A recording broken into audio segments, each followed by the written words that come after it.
Kathryn Thomas, how are you? Excellent. How about yourself? I'm great. So I don't think we're related. I bet we are. We may be. We're cousins somewhere down the line. So you are an expert in all things cannabis. Try to be. Well, that's what they tell me anyway. Yeah. That's a rumor. I don't know how real it is. So tell me what's going on in the world. So we're in Louisiana, but I know the state has somewhat not legalized, but we're throwing less penalties at people for having this stuff. And I'm a fan. I'm not a huge cannabis smoker, but I'm a fan. I've used different types of products from, gummies to what's the other stuff called with the peels? The edibles, or the edibles, tinctures, but then the distillate. CBD. So I use CBD, but some of the stronger stuff Yeah. for relaxation and kind of post-workout stuff, and it works. It's worked well. Yeah. So I'm a fan. Yeah. I'm not a guy that smokes a joint, every day or anything like that, but I'm a fan. So Good tell for me a you. little bit about it. So, we've seen a lot of changes in the cannabis space. The one big change we still haven't seen is at the federal level. Because technically it's still a Schedule 1. So it's like in the same category as cocaine, heroin. So take it down now to different states. What do we have? Like 34 states that have now legalized it, at least, medically, at least. Many of those recreationally. Now take it to Louisiana, where we are today. Yeah. So Louisiana, in the 70s actually, made marijuana legal, but there was no reason for, there wasn't any way for people to get it. Okay. So now fast forward to 2018 when the legislature stepped in and assigned 2 growers, Southern University and LSU. We're the only state in the U.S. that has the university systems as growers. Okay, that's so interesting. very interesting. And now you're in LSU. Everybody in Louisiana bleeds, purple and gold. So big LSU. So LSU is a grower, and then Southern University also both stellar, university systems that are doing the grow. Then they contracted with some grow companies, Alira and GB Sciences, Wakana. So they contracted with them to do the grows for them. So here we are. So now we have a medical marijuana program. I mean, what's good about cannabis, and I think you'll hear this a lot, number one, people feel the plants are sort of the lungs of the earth. Yeah. And they clean the air, they're good. It's good for the environment. A lot of good things that can come out of a cannabis plant.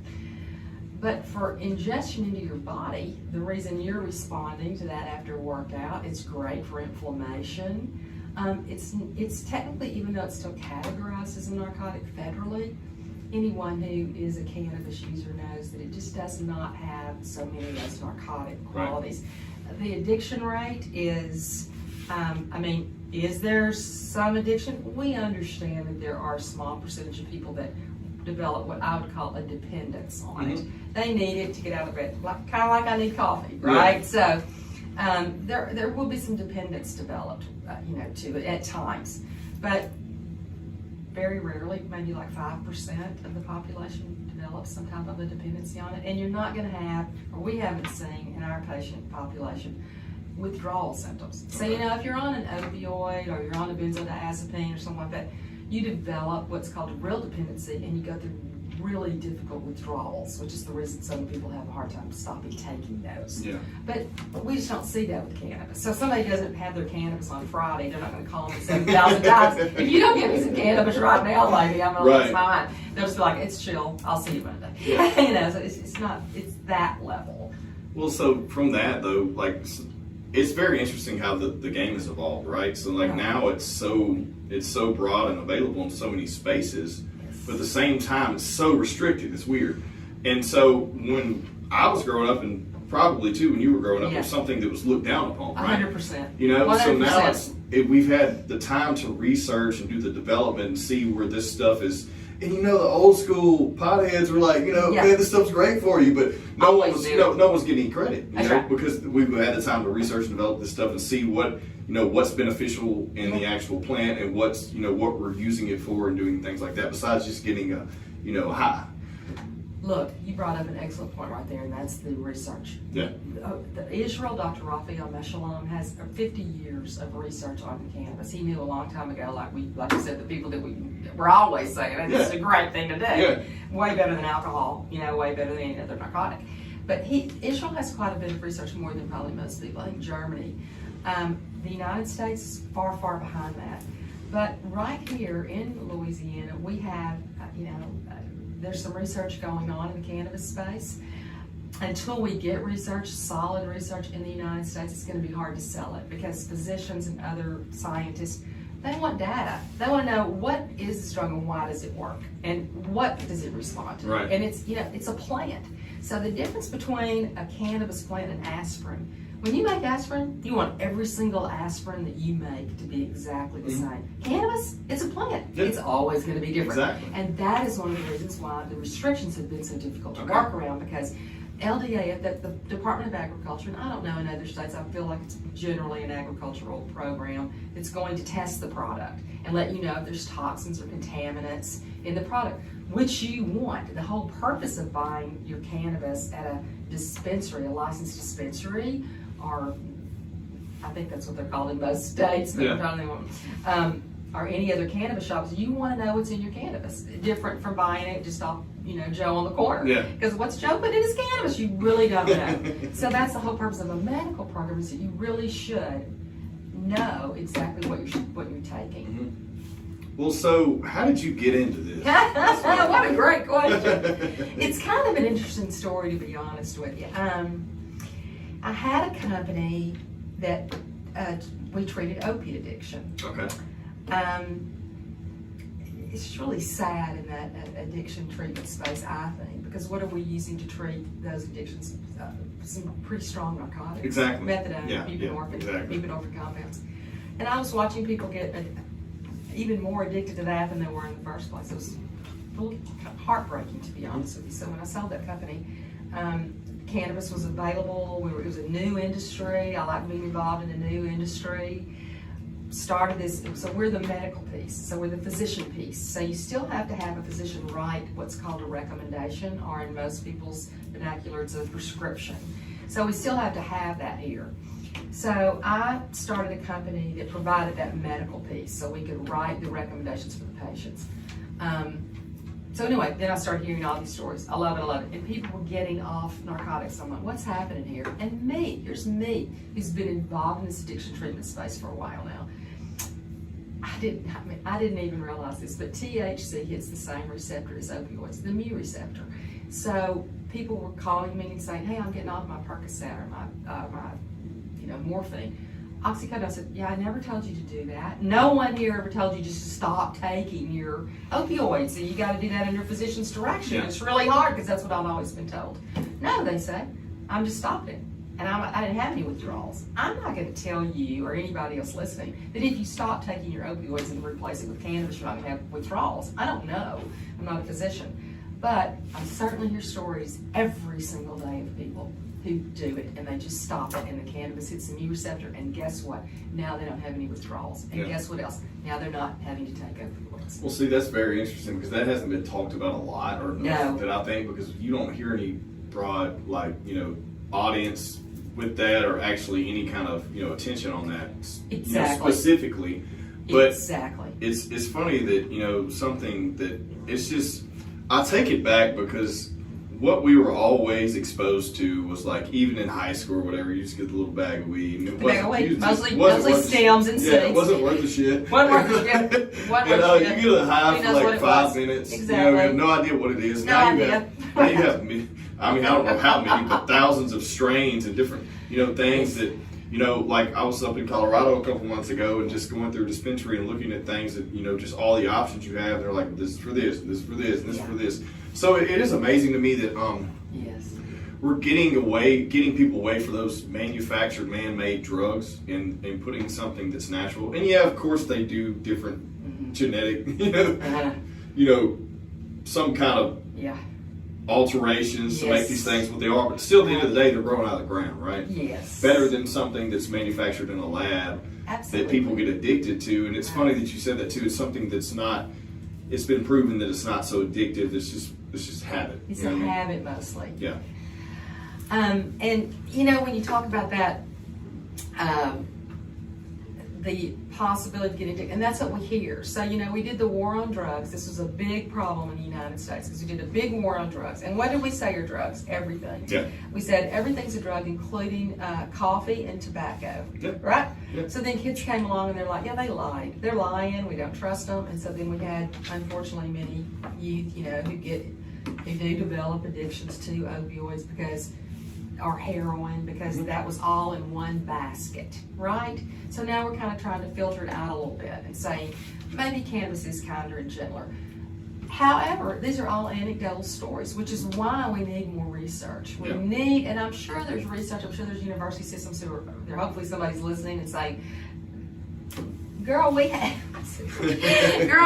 all the research on that. We already know how effective it is at treating opioid addiction. I don't know, but we certainly don't see it. So I'm also becoming involved in the research piece, and I'm very, very excited about that because if I can contribute anything to that area of the science, I would be thrilled to be able to do that. Well, let's talk about the medical perspective because, it's been used effectively to treat so many things, like arthritis, joint pain, inflammation, all these things that they were using pain medication for, and what it's replaced. Let's talk about that a little bit because that's what you specialize in, and that's what you're constantly dispensing this stuff for. So, what are some good stories, examples of what you've seen where it's been effective specifically?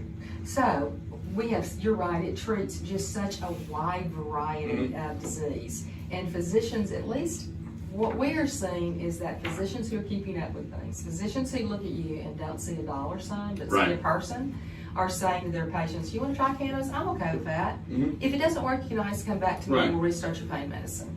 So I really appreciate that physicians who are keeping up with the science are referring a lot of patients to try cannabis. I like that. Stories. So we have stories of people who call and say, gosh, I have had 4 back surgeries. I have been on oxycodone and morphine for 15, 25 years. I can't play with my grandkids. I feel horrible all the time.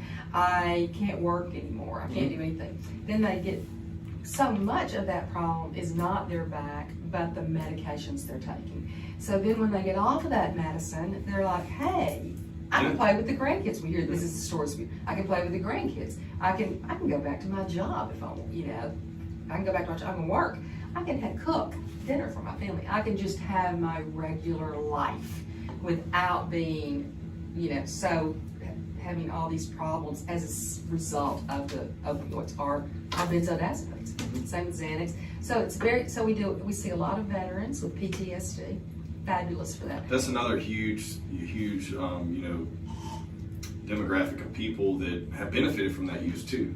Oh, it's so huge. So we see a lot of PTSD. Certainly, yes, with some people with some pain. Glaucoma, Crohn's, digestive issues are very helpful. Insomnia, anxiety. These companies, Alira and Wilcanna, have both developed a vape pen.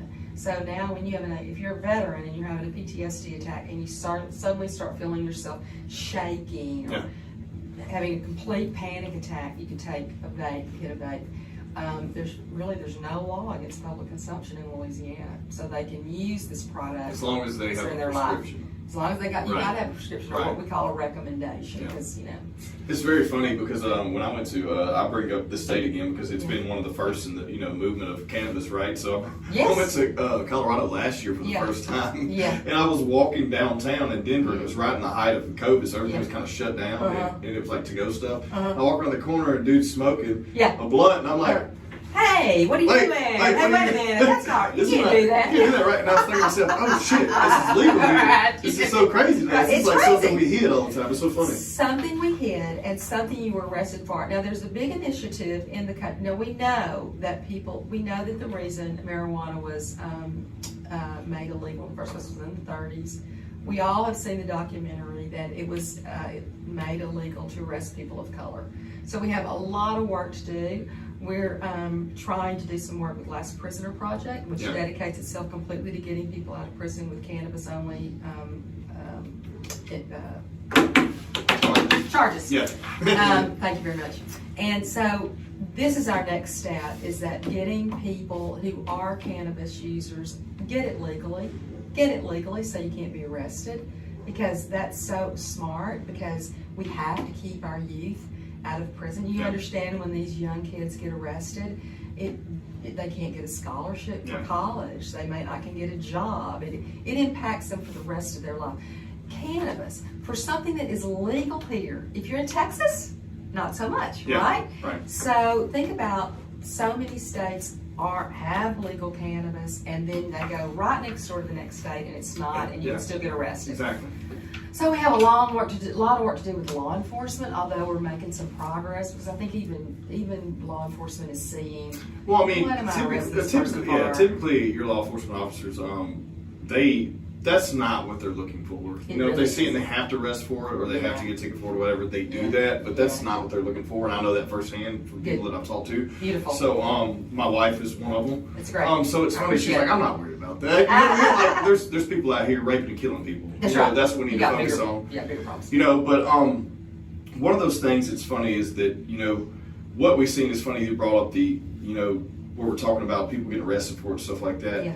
Is that we have a huge transitional period at this point, and we're right in the middle of it, because there's so many states that aren't on board for this thing, because there hasn't been something done diplomatically to make it beneficial for the actual government, right? We've got some movement in Washington. Cory Booker has presented a bill on Kamala Harris, the MORE Act. That was her bill. It failed, but she's got a little bit more pull, I think, now. So I mean, we expect that to pass. So that's marijuana opportunity reinvestment expungement. So what it does is a few things. I don't know if you realize this, but like for me in the cannabis space, Chase Bank, I can't put my money in a Chase Bank or a typical bank, right? Because they don't take any money from any industry. Really? What? No, really? They can't take any money. I had no clue. So how do you? It has anything to do with marijuana. Okay, that's very interesting you brought up, because I noticed that like in some states it's a cash only deal. Sure, it's a so big it's a debit charge, or it has to be cash. Exactly. So the MORE Act will make it, because banks are like, hey, this is $1 trillion industry. You know how much it is? Like, let's get on board with this shit. Exactly, because of the federal illegality. So that's why this bill, Kamala Harris's bill, that would be very effective, because then banks could do business with companies in the cannabis space. So how do you take your money now? Like there's only certain banks. That's right. You have to find, like, it has to be locally owned or run, or you have to. It's really difficult, and and then you have the investment piece. So you think, why isn't the cannabis? Why is it cash, and why is it just people like me who are just building their companies? And this is happening all over America, because you can't really get big money to invest with you, because it's still federally illegal. They don't want to lose their money. Right. We never know. When we say big money, we're talking about millions of dollars, not a local millionaire. No, that's right. It's huge.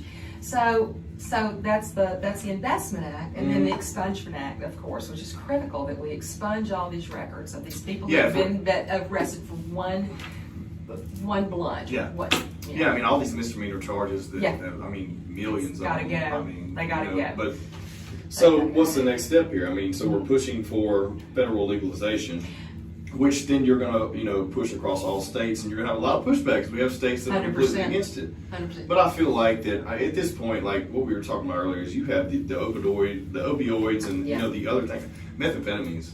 Come on. Like, oh my God. That's bad. That's something that's been, the past 10 years has literally rocked all ages. Yeah. From teenagers all the way up to, your middle-aged, all the way to seniors. So addictive. Yeah. So addictive. So that's another place where cannabis can come in. And I really think that people, I just encourage people, if you go see your doctor, have a talk with your physician to see if cannabis would be a viable option for you. It's not going to be for everybody, but certainly for many people. And if you're using, let's say, methamphetamines for what do people use it for? Like, I don't know. Energy. I don't think that. I mean, I think a good. Yeah, I mean, anybody that I know has ever had a problem with those things is like they were hanging out with someone offered it to them kind of deal. And then they got addicted. Boom. Gateway. So that's where it gets all mixed up because you have cannabis thrown in with methamphetamine, it's funny because, like, you know, growing up, we've all, you know, experienced this in high school. A lot of people later in college, whatever it may be, you have the opportunity to try these things, right? Yes. You take it or not, leave it. You know, I tried a few things, and, you know, my younger years, I was never like, well, I don't like feeling not in control. No, that was me. You know, so like a lot of things that make you like really high or like whatever. Right. Well, then sometimes, like I've smoked a little bit of weed here and there, and I was like, I got way too high. Well, right. But it was like, did I have the right thing? Did I even know what I was smoking? Exactly. Like, should I have been smoking that? How strong was it? What strain was it? What was in it? Yeah, exactly. What was it laced with? Who knows? You know, so like these things now, all that like just broken down, like we were talking about earlier, when you said insomnia. Yes. I've never had a problem with sleeping, but I feel like the past few years, like, you know, I changed my regimen around. I was working out so much. I was sleeping so bad, like so bad. Right. And so I started taking CBD. Yes. And I got to where I took it for a couple months, and I got to where I was sleeping so hard and so good. I hadn't slept that way in so many years. Yes. And I was feeling better. And then I kind of changed my way of doing things, where it's diet, exercise, and I'm sleeping more naturally, because I was getting limited hours of sleep, and I say like limited, 3 or 4 hours every night. And then I'm trying to get REM sleep out of that, and I couldn't, because my body's like, what the hell are you doing? And we're trying to fix you, you know, from the horrible day you had and then to sleep. Right. And so I use CBD to offset that. Yeah. And then eventually I got to where I'm back sleeping 6 to 8 hours a night. And so I really don't need it anymore. It's beautiful. But it did come to something that it worked for me. It resets your sleep habits. Yeah, and I talk to people about it, and I'm like, I'm not a huge cannabis pusher. I'm like, man, you gotta smoke some weed, you gotta do this. But like, I know that there's benefits from that stuff because I used it, and I've tried everything else first. Yeah. That's natural. I didn't want to get on prescription medication because I'm just so against. I'm one of those people that's like, I'm more homeopathic, where I don't want to use anything man-made if I can't help it. Good for you. You know, and so I tried it and it worked. I know it does. So that's how I started using it, because I just literally wasn't sleeping. Right. And like you said, 3 or 4 hours, you're never going to feel good with 4 hours of sleep. You're just not. So I started using just small amounts of cannabis for sleep. And I was like, I haven't slept like this since I was a teenager. What is this? Hard. I woke up and I was like, I thought I died for a minute. Oh my God, I think I died. What happened? I slept, because I didn't know what that felt like. So it's just great for that. And then you wake up and you don't feel so bad. Even Tylenol PM leaves me feeling kind of groggy. Benadryl, like I took Benadryl. All leaves me feeling a little bit hungover the next day. But not cannabis. I wake up and I feel just fresh, you know. Well, I mean, it's just something that it works. You know, like we've been using it for thousands of years. 4,000, over 4,000. Over 4,000. See, there you go. It really does work. So when we get the research piece and we can show the scientists, and then we get the banking piece and the investment piece and the expungement piece and the criminal piece, and we get all those pieces, and they're slowly, look, this is so exciting to me to be in this industry right now, because we are seeing more movement than we have ever seen. And we're pioneers. Yes. So it's like the last gold rush, you know, it's like you feel like you're involved in something that we are watching grow from the ground up. And certainly we're not from the ground up, because California, Colorado that you mentioned, there's plenty of states that have been doing this for quite some time. But we're getting closer to where we need to be. The big question on the federal level, I think, is, do we want to make it completely legal? Or do you want it declassified completely, or do you want it reclassified as a different schedule of drug? And that's the argument. What's your opinion on that? I mean, whatever alcohol's under, I just like to see it just move straight into that category. How many impaired drivers do it? How many people are driving impaired or, you know, under the influence of marijuana and killing people? No, you know what? They just did a study on that. Okay, please tell me, because I have no idea. It's probably nominal. It's just like they don't find it. Right, because I mean, if you're that high, you're probably not going to be. Probably not going to live. You know, but like an alcohol, it's like one of those things you just fight it. Like, no, I'm good. I'm good. That's right. That's exactly right. You know, it's like if you're taking it, and that's another thing. Like, so I feel like anytime there's impaired, it's like someone who has a problem, or someone who's not experienced, right? Okay, so like there's someone who has a problem. If they're smoking way too much and they're high all the time, then okay, they already have a problem anyways. Right. If they've been given something that's way high of a dose, then they probably shouldn't be operating. It's the same thing with alcohol, right? It's like they have a problem, they're drinking all the time anyways. Or someone that shouldn't have consumed that right. much. And what really scares me is the people on prescription medications to try, because they're really higher than anybody else, and nobody knows it. It's funny because I had experience with these type of people when it's so funny because I was in oil and gas for like 10 years, and then I got into the professional business space, which is a complete transition for me like 6 or 7 years ago. And I started seeing, like I would see people with alcohol issues, in that space. In oil and gas. Now I see people with, prescription medication issues. Yeah. And it's entirely different because they have no control over, they can't hide it. You know what I mean? Right. Like they have no control because that's something when they take it, it's a substance that's time released over amount of hours, where alcohol is like they may be drunk and they'll sober up, kind of deal, or they may hide it when they get drunk after hours or whatever. So it's very interesting to see, that it's just been something that's crazy to me how bad that affects people. How bad? Yeah. Well, so you guys are using cannabis. So if you were to put it in percentage, what are you using it to treat? Like how much for PTSD, how much for opioids, how much for whatever it may be? Great question. So the state of Louisiana changed the law so that any debilitating condition qualifies. So what's a debilitating condition? Well, if you, like I said, if you get 3 hours of sleep a night, insomnia can be very debilitating. Right. Anxiety. So I think our biggest issues probably that we've seen, we're a very anxious society. Here we are. I didn't really realize how much anxiety everyone was experiencing. Your age group, younger people, y'all got a lot of pressure. Y'all got a lot of anxiety.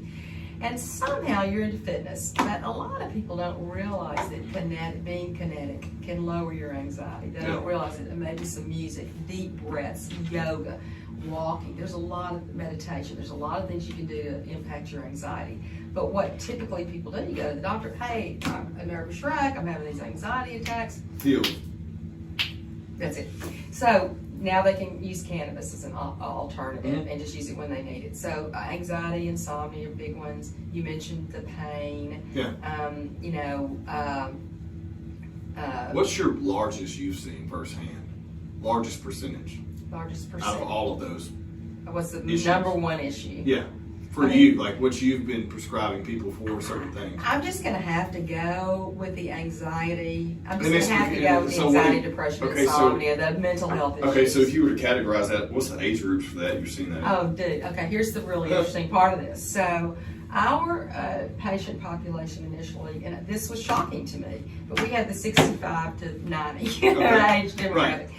Who was getting it? So it was, really honestly, Caucasian, educated people with money, because the program was ridiculously expensive when it first started. So a tiny, like a 30 milligrams of tincture initially cost $200. Okay, so people who don't know anything about marijuana, what is that? How long does that last, and what is that? Not long for people who really need 10 milligrams a day or 20 milligrams a day. It's not gonna, it's not gonna last you very long. So now fast forward, we have a more affordable products now in Louisiana. So you can get tincture, topical, distillate, vape, and edibles. Okay, so you break those down for people who don't know. So tincture, topical, but topical is kind of self-explanatory. For some people may not know, so all these things you can break them down. Yeah. And I didn't answer your question about the biggest percentage. Our biggest demographic was that. Okay, we're going to go all over the place. Okay, that's good. I like the way you're just like me. We're all over the place, and I like it like that. Okay, so a tincture is a drop. So that's like almost like an essential oil is the best way I know how to describe it, where they just kind of take the THC, and you're talking about CBD compared to THC. So CBD cannot have more than 0.03% of THC in it. So you just got tiny, just like minuscule amounts of real THC. It's mostly CBD, but CBD has very many good uses, as you found, for inflammation, seizures, that kind of thing. Okay, so the tincture or the drops, you put them under your tongue. It takes maybe 30 minutes to absorb into the bloodstream. The topical is the cream that you would use after a workout on your back or your neck, or people have arthritis in their hands, or for neuropathy of the feet, we've had some success with cannabis cream. The distillate can be eaten, or it can be what we call dabbed, which I'm not an expert in dabbing, but I kind of know some. That's the young kid stuff. That's young kid stuff. Looks complicated. Yeah. And then the vape pens, of course, are just a typical vape pen. and then the edibles. So we have all of those now. Edibles scare the shit out of me. Yeah, holy shit, I gotta talk about this. Okay, so I've had very bad experiences with edibles. Yeah, okay. And I'm always like, okay, so I'm gonna turn. So there's a few different strands, right? Like sativa, whatever else. I don't know all the strands. Yeah. But I always get sativa because I'm not the person who wants to be like, zombied out and like can't realize what I'm doing. Yeah. So I've gotten, and I've realized this. So I've taken gummies, I've taken the tarts, I've taken the treats, and I've taken the chocolate. Okay. The chocolate is, I will never take it again. I've had 2 different experiences where I was so damn high that I thought I was dying. I couldn't feel like. I almost went to the emergency. I said, I'll be the first dead with some cannabis. Oh shit! Like I called a friend of mine. I don't know if I've ever talked about this in podcast, probably, but I called because it's embarrassing. I called a friend of mine. I was like, holy shit! I can't feel my throat. I don't think I can breathe. He's like, dude, you're just really fucking high. And I was like, this is not possible. I was just fine a minute ago. And it's happened numerous times. It's happened again, another scenario. But so I realized just stay the hell away from. No, I was like so numb. How much did you eat? Do you remember? I want to say like, okay, so if you have a chocolate bar, I want to say that like a small milligrams, like small, it was like 5 milligrams per piece, that maybe sounds something right. like that. Well, I was cleaning out my house and I found this and forgot I had it from Colorado. And I was like, shit, this looks good. So I ate like 2 pieces. 2 pieces. I probably only should have had like half a piece because I hadn't eaten anything in like all day. So it hit me really hard. So this next scenario, I was like, okay, I know this shit's really strong. I got it. I'm only gonna. This is another thing about anyone listening. I've experienced this firsthand. There's another thing about edibles is that shit. Sometimes it releases in 30 minutes. Sometimes it's an hour and a half. That's right. Okay, so I'm like, this next time, I'm like, okay, I did it way too hard the first time. So I'm just gonna take a half of a, like, so 2.5 milligrams. And I'm gonna wait 30, 45 minutes. That's well, good. I did. Okay, and then I waited and I was like, okay, I feel a little good. Okay, I'm gonna go ahead and take another half. Sure. It hit me like a ton of bricks. I'm talking about, I was so high again. I was like, here we go again. And I had the same, and then I was anxious, right? I was like, why the fuck do I have anxiety on weed? This is supposed to treat this shit. Okay, so I was like, okay. So I'm leaving chocolate alone when it comes to edibles, but I do like the little sweet tarts. I've had those. Those were good. My favorite, in my opinion, is the vape pen because I feel like it's controlled. It hits immediately. And you can, okay, I need a lot, I need a little bit. Right. I agree. I like the vaping too, and the company Alira here has a contract with PAX that makes the Juul vape pens. It's no joke. It's the smoothest smoke you'll ever have. But I think as we talk about more movement on the federal level, then you'll see more money go into this program, and then you'll see more product availability. You'll see more research. There's a way to step in, of course. Big tobacco, I think what is so beautiful about the program right now is that in many states, and we don't want to lose this. We don't want to lose our craft grow farmers. No. We don't want the people that have been for decades in this industry to be pushed out by. Because then it just becomes another drug. There's huge misconception because I know a handful of people who do grow and who do sell to dispensaries. Who have a passion for it that don't even consume it, or if they do it's on minimal levels, but they know what it. Okay, yes, they know it's profitable, but also they have passion behind it. Okay, like what we need to talk about it. This is not 1973. These are the people that call it dope. They're smoking dope. That's right. Like dope now. What you consider them smoking dope back then because they were free kindred spirits or whatever it may be.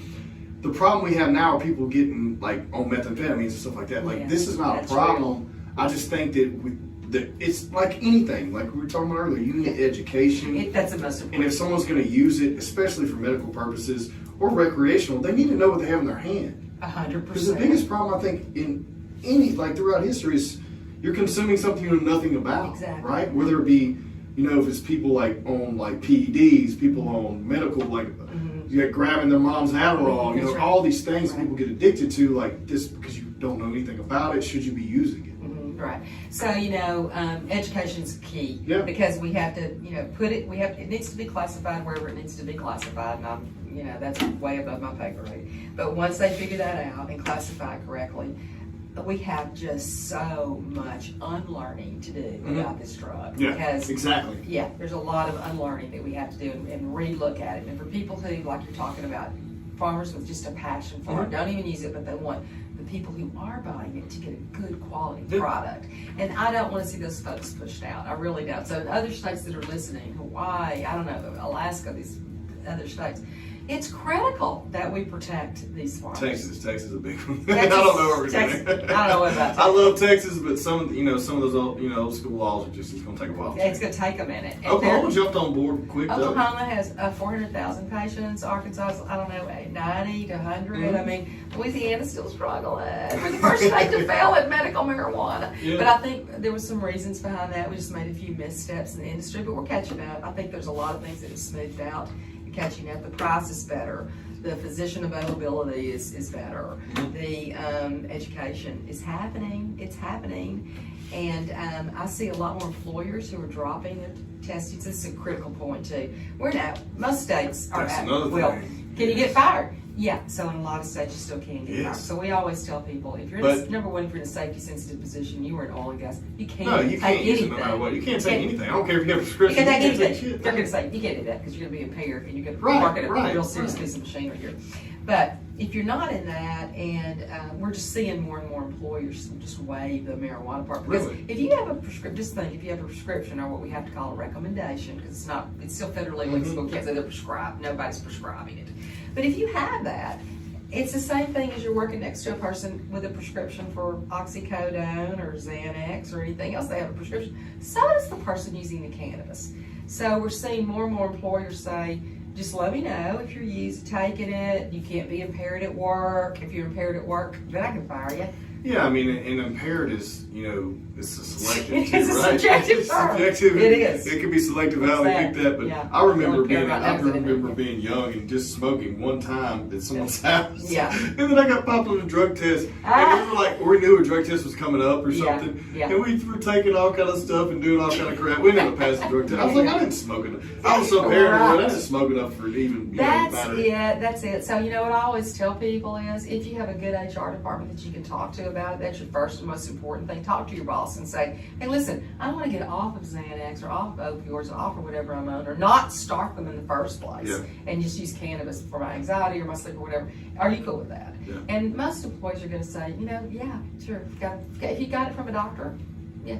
But you still have to check, because I'm not going to guarantee that you're not going to lose your job. And that's where the other place where federal doing something at the federal level would then provide us for the protection. But how it's going to work is the federal, let's say the rules change federally, then each state, I think that they'll leave the states having the right to decide what they want to do. Right, we've seen that with the COVID stuff, right? Oh. We've seen that, not to get on that tangent, but we have seen that to where, now federal's saying it's up to the state, right? I think that's what happened. The federal's approved it, and now it's up to the state, and that's probably what we'll see, right? What you're saying. I think that's what's going to happen. But it will, when you start seeing that, there's so much movement in the industry right now that I think when you do see that, and then the banking piece is there, and the investment piece is there, and you're not all afraid. I mean, look, I'm in a cannabis company. Yeah. I was terrified the first few weeks. I'm like, I didn't know I was going to get arrested any minute. And I was like, well, I tried, man. I tried. So, so it's still kind of scary out there, I mean, I'm still treated definitely like a lot of time,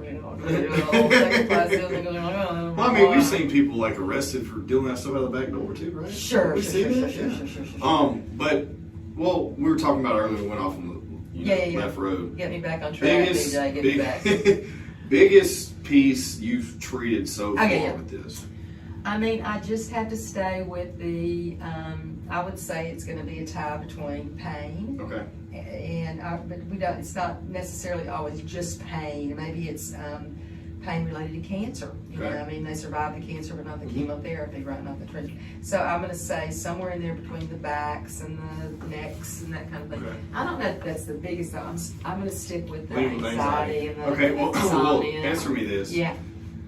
Your older patients gotta be. There's so much negative energy. What we were talking about earlier. Mm-hmm. There's so much negative energy towards marijuana from the older, generation. When I say, baby boomers and stuff like that. Boomers. And they're scared, so they gotta be scared and super apprehensive when they walk in there, right? 100%. Okay. So, we are in a clinic. It looks like it's a medical clinic. So it looks like a medical office. So it's not like you're walking into some weird, looking space. So that makes them more comfortable. Okay. And I mean, the fact of the matter is, and you're talking about Colorado, hey, most people are already using it. Oh, And yeah. that was the other thing I was shocked to find out. Okay. Everybody would call and say, hey, I want to get legal, I want to get the marijuana medical, I want to get a recommendation from the doctor. Are you using it? So that's a question. Yeah, almost everybody already is. Really? And I really didn't realize how much cannabis use there is. But Colorado's so close. Arkansas is so close. Yeah. We offer Arkansas, offers some reciprocity for visiting patients. So anyway, a lot of people already knew a lot more about it than I did. Really? So those people weren't apprehensive. They were thrilled that they could finally be legal. But now they don't have to be paired. Well, it's just so interesting, I guess, because it never was something that was used when I was growing up around me and my family. Right, no. And it was always something that was looked down upon. Because that was society's view on it, or that was, just that they did something that's always looked down upon typically is there's not enough information on it, right? Look, and think about it. That was the narrative. Cannabis is bad, pills are good. God. That was the narrative, right? So if you go to the doctor and get the pill, you're safe. safe. All these people that are on all these medications, like you were talking about. Oh, this is what we're talking about. So, Yeah. Okay, we're talking about earlier. You were talking about they're getting off this medication because their back's hurting, and now it's not feeling as bad. And they're not taking medication. Right. So many people consume these drugs, and they have toxicity, like high toxicity levels for the liver and the kidneys. So what's your input on that from marijuana? What have we seen, like study-wise? Anything at all? That's a great question. Yes, there have been some studies. Off the top of my head, I want to say I read a study about particularly the liver. I'm gonna have to get you some more data on that one. That's cool. Y'all Google that. Well, so that I know for sure that high uses of prescription drugs are typically processed in one or two places, and a lot of people using those drugs, especially the older generation, do not consume enough water to filter that stuff out. Yeah. And they're consuming so much drugs whether they're already say they're already prescribed something for hypertension. Say they're already prescribed something for high blood pressure. Yeah. And then they're taking that on a daily basis, and then you give them, then they're having back pain, or knee pain, and then you give them some kind of drug, and then then they're taking aspirin or whatever it may be. So of course you're going to have all those toxic levels in your kidneys or your liver or whatever it may be. Let's see, CBD products do not cause liver damage. Of course, that's a small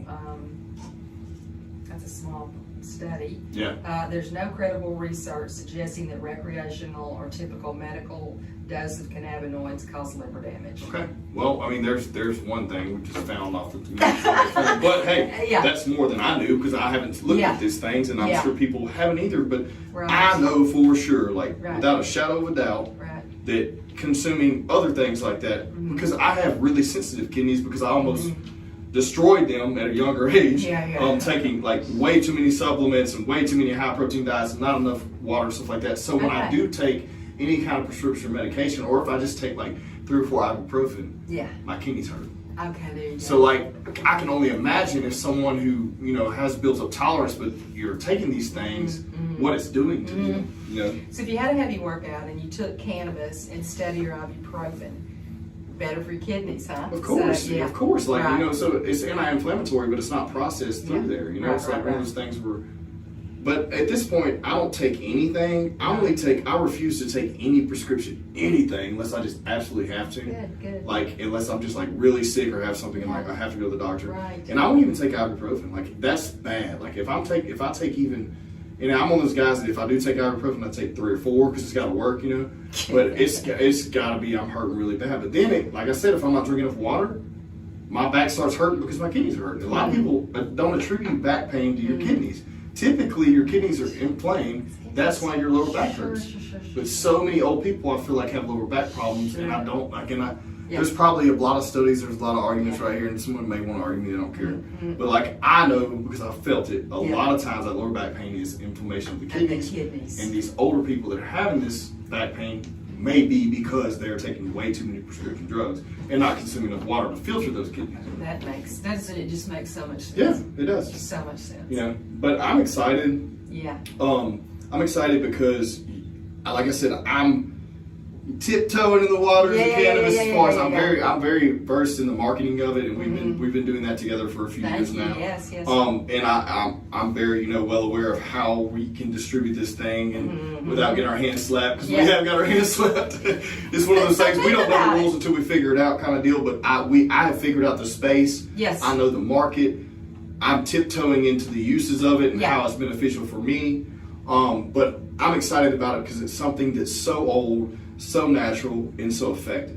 Did that surprise you from a marketing standpoint of what you couldn't do? Well, I had no idea because we've never had to do it, right? It's been so illegal. It's like I can't run ads on Facebook, I can't run ads on Google, I can't run ads on Instagram. Listen to what you just said. Yeah, isn't it something? Because it's federal. It's federal. That's right. Like legally, it's like federal, like regulated. So that's right. When I tell anybody this, I'm like, you got to get creative. If you can't do anything with money behind it because it's illegal, but it's not illegal, and you just have to get creative. And you can't educate if you cannot promote and be in these major sources. So anything with FCC oversight, you can't advertise with. Well, what is that? Newspapers, radios, television. I mean, it's basically everything. We can't advertise it anyway. Can't advertise it. So how are people supposed to know? Yeah. So that kind of segues us into this conference we're trying to do. Yes, I want to talk about that. Cannabis Conference. So the purpose of that conference is to bring people together in the industry. That's what NORML exists for. That's Marijuana Policy Project. There's many ways across America that people are trying to get together. You said it earlier, though. People are still afraid. So if they come to the cannabis conference, is that going to mean that if someone sees them? I've gotten that weird look. Like other people like, hey man, are you going to come? We're gonna be hanging out. We're gonna come. Are you going to come? Yeah. And I don't know, and I'm like, oh, you're hesitant because someone sees you there, you think I'm getting in trouble, right? I was like, why though? It's just information. It's a huge conference for informing people on the do's and don'ts and how this works. Exactly. So it's not going to be like people are going to see you there and judge you because you want to learn something about the hottest industry in the United States of America right now. So that's something that we're facing, right? So this conference, we hope, will provide that educational piece where we can be there. We've got all the heavy hitters in the industry. Every heavy hitter is coming. They'll be at the Margaritaville Casino and Resort September 24th and 25th. You can get your tickets at Eventbrite. But we got to do more of these because, I was telling you earlier, typically when I go to a cannabis conference, they're ridiculously expensive. You go there, it's mostly vendors. Just try to sell you some lights or grow stuff. We don't need any of that here because nobody can grow except these two universities. So this is critical that we have more conferences like this, like the one we're doing here, across the United States that are not meant to just raise money. They're not there for mercenary purposes, but to try to get educational and promotional purposes. Gather us all together. So if you are listening and you can come on. We want to meet you, we want to talk to you, and you're not going to get in trouble. I mean, if you're there and someone else is there, are they really going to tell you what they tell you? No, they're not going to tell you. They're not going to tell you. And we're not going to just all be sitting there like using cannabis. I mean, we're going to be using cannabis there. That when we leave. Yeah, we're going to be leave. So it's going that's right. So it's going to be just great speakers for you. But I do think organizing these groups will be almost like we can come out of the shadows. We got to come out of the shadows on this. More people, we got to have more stuff like this. I love that you're doing this. I love that you're doing this because anytime I can have an opportunity to talk about cannabis in a space where other people can hear it, I think it's critical that we do that. Well, and if I had to judge, and hopefully I get some feedback on this, if I had to judge my market and who listens to this, who subscribes to this, and who actually gives a damn, I would say they're probably 50-50. Okay. And the 50% on the side that may not know anything, or it's the other 50% is because they don't know enough about it, or they're apprehensive because of judgment or whatever it may be. But I'd say we're probably 50-50 on the market, which I think is great. Because we're speaking to someone who's like, hell yeah, let's do it. And we're also speaking to people like, well, I don't know, I need more information on this before I make a decision. And here's the thing, like, you don't have to do it. Right. But there is something that's effective, that's working, that's not as addictive. It's been proven that it's not as addictive. And it's not creating these, like, years and years of health issues, from that, I mean, look at these people who have been using cannabis for years. We have a whole group of pioneers that are in jail now because they sacrificed their freedom to fight for the rights of this plant. And I think anything we can do to get them out of jail, we owe it to them. I mean, it's a fucking plant, man. It's a fucking plant, man. It's Like, a fucking plant. We have to get them out of jail. It has to happen. Well, here's the thing, like, okay, so the difference with cocaine is like it's something that has to be, it's grown, then it's broke down and it's manufactured, right? With weed, you can literally pull a plant out of the ground, smoke it, and it works. Like, okay, so there's a difference here, you know. Don't go to jail for that. When people want to argue with me on that, like, it was a plant, it's not a, you know, it's a cocaine is too. Like, no. Just like, so is sugarcane. Sugarcane's great until you process it into granulated sugar, and it's fucking horrible for you. There you go. So it's not, that's a great analogy. So you can think about how cannabis in this space. So educating people and talking about it more and pulling people out of the shadows so we can help. And thanking all these pioneers who went before us and who stayed the course. And he said, now I'm 90. I don't know how Willie Nelson is. Look, you know what I love about Willie Nelson and Snoop Dogg, both of those guys. No one is mad at them at all. Nobody's mad at them, and they have stood their ground, and they have this plant, we will stand by this plant, we will defend it because we believe in it, and they're fine, and I think they're kind of living testimonies that this plant is fine. But I just love how, like, I love being, I've had an opportunity to meet him years ago, but I've been in the space of people, seeing people around him. No one's mad at Willie. Nobody. No one's mad at Willie's not mad at anyone. Like, you know, like, hey, light it and smoke it. I like it. So we gotta have more stuff like that going on. Thanks so much for coming on. I had a good time. We'll have to get back after this conference comes through. Yes. But everyone, please subscribe to the podcast. Any last words, Kathryn? Just from the bottom of my heart, thanks so much for having me. I really appreciate it. You did a great. I appreciate you did a great job. Well, thank you. Have a great day. Thank you.